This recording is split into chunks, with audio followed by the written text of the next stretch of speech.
தற்பொழுது வெளியாகியிருக்கும் அண்மைச் செய்தி. சென்னை எழும்பூரில் போராட்டத்தில் ஈடுபட்ட ஆசிரியர்கள் வலுக்கட்டாயமாக கைது செய்யப்பட்டு வருகிறார்கள். அண்மைச் செய்தியாக பார்த்து வருகிறோம்.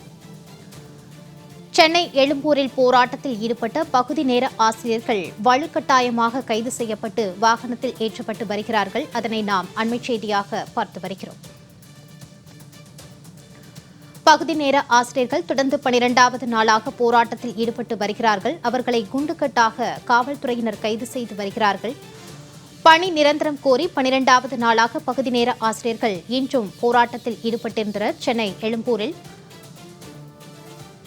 குண்டுக்கட்டாக அவர்கள் தற்போது காவல்துறையினரால் கைது செய்யப்பட்டு வருகிறார்கள். அண்மைச் செய்தியில் பார்த்து வருகிறோம்.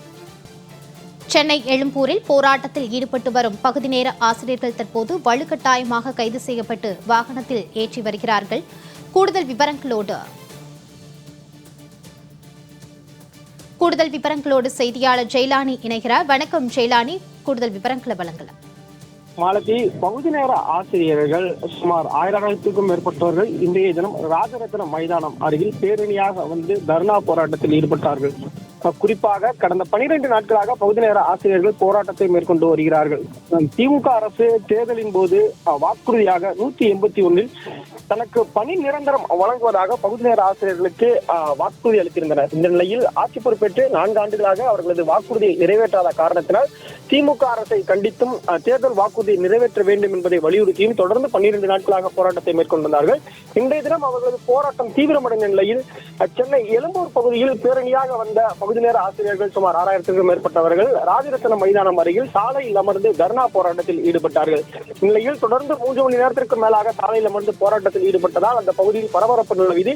இதனைத் தொடர்ந்து போராட்டத்தில் ஈடுபட்ட ஆசிரியர்களை காவல்துறையினர் வலுக்கட்டாயமாக கைது செய்யக்கூடிய சூழல் என்பதும் நிலவியது. குறிப்பாக தமிழக அரசு எங்களது கோரிக்கை நிறைவேறும் வரை நாங்கள் இந்த இடத்தில் இருந்து செல்ல மாட்டோம், எங்களது போராட்டம் தொடரும் என தொடர்ந்து தமிழக அரசுக்கு எதிராக கோஷங்கள் எழுப்பி வந்த அந்த ஆசிரியர்களை காவல்துறையினர் வலுக்கட்டாயமாக கைது செய்து வாகனங்களில் ஏற்றினர்.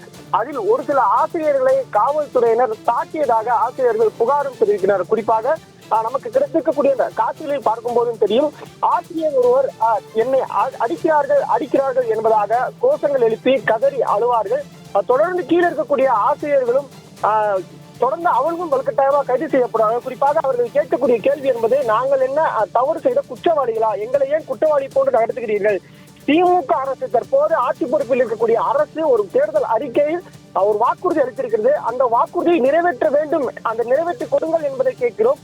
ஆனால் ஒரு குற்றவாளியை பார்ப்பது போன்று எங்களை ஏன் தாக்குகிறீர்கள்?